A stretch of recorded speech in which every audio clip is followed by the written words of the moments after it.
Hi, this is Sweet Life and I'm Natasha, back with a recipe for making a lemon curd tart.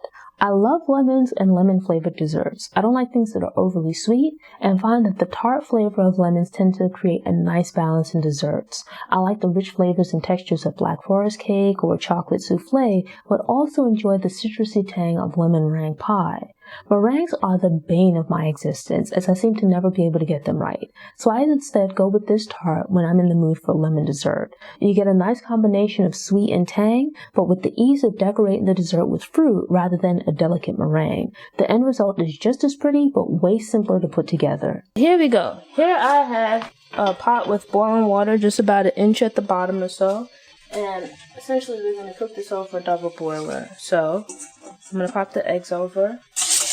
I'm just going to start breaking up the eggs with sugar. Let's stir that in.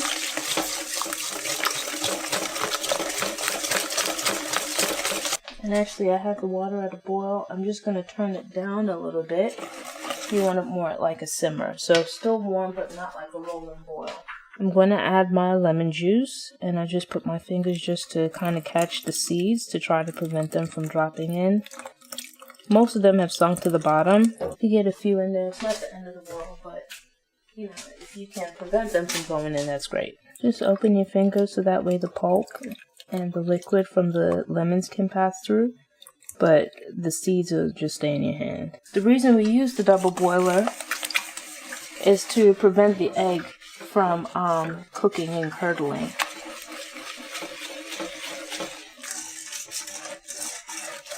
We want to end up with like a lemon curd, not scrambled eggs. So that's why we cook it over the water so like it gently steams and cooks and thickens rather than scrambling, which is what would happen if we had like really high heat or if you were cooking directly over heat. So we'll just continue giving this a stir.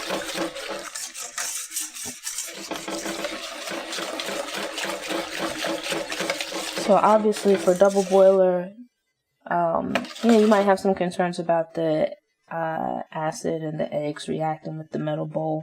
I've used it before. I haven't had any issues. It didn't affect the flavor.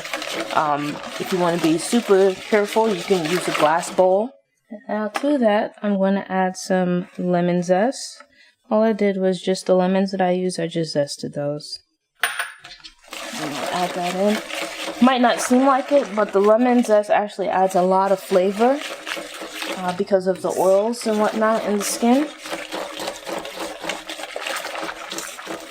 So just about 10 minutes or so, just whisking this.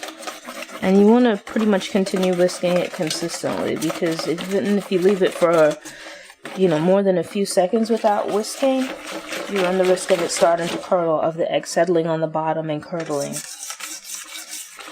And pretty much what we're looking for is for this to start to thicken. If you think of it like when you make ice cream, right? Like you use egg yolks, you use eggs, and it makes like a custard, right? Like which thickens up your base, gives you that nice richness to your ice cream. Sort of like the same thing here, except you don't have any milk in this. And so as we cook this, it's like, I guess, a custard of sorts, and you're just going to cook it until it thickens to where if like you were to dip a spoon in this and you run your finger down the back of it, like it'll hold. You can see it's starting to get kind of nice and smooth. Happens really quickly, which is why it's not something that you want to walk away and leave.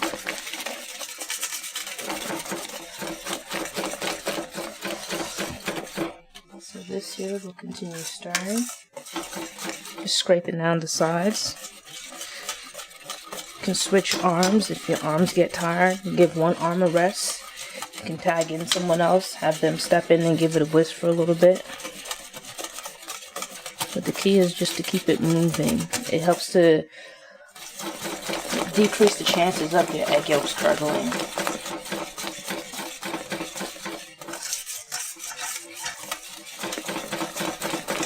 It's thickening really nicely, so just a little bit more.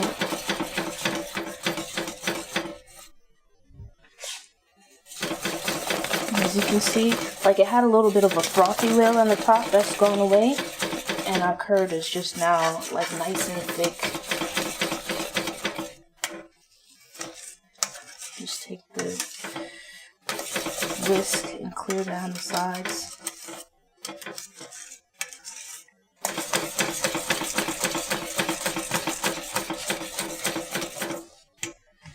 I'm just going to take a spoon and just dip it in there. As you can see, like just in dipping the spoon in, like how thick that is. See that? It holds. It doesn't like bleed back in as it would have just a few minutes ago. And we're like right about where we want to be.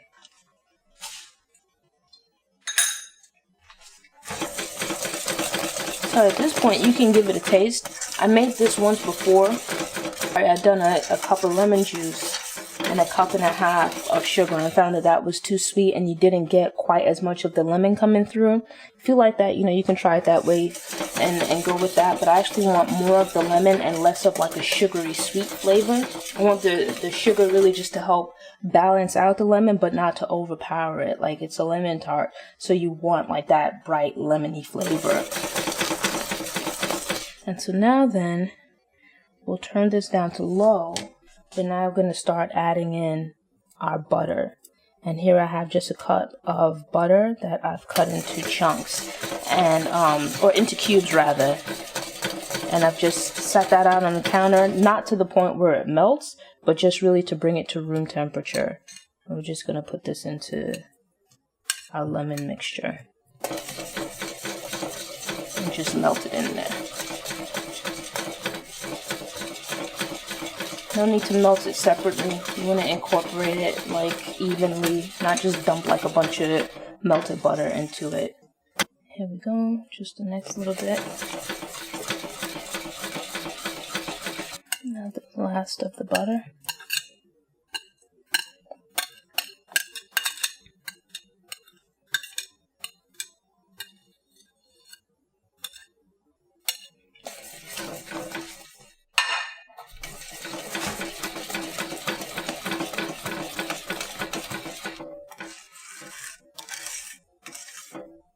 That's okay.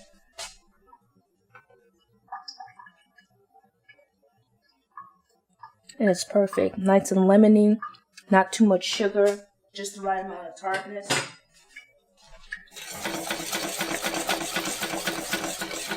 I'll turn the fire off. And with that, we're now done. And so here I have just a regular old pre-baked pie crust, just baked in a pie plate until it was golden brown. I blind baked it, just poked it all over with a fork, and also put some weights into it, which is just to bake it so that the crust is fully baked. So it's like you're putting somewhat liquidy kind of thing in there, and you're not going to bake the lemon curd filling. So that's called blind baking. And so I just baked it until the edges are golden brown, the inside is nicely cooked. And to this, I'm now going to take our cooled lemon curd filling, and I'm just going to fill it into the pie shell. And I just had that sit for a little bit, just until it came to room temperature. And this will now put right on into the pie shell. And it's actually thickened up a little bit more since it came off of the double boiler.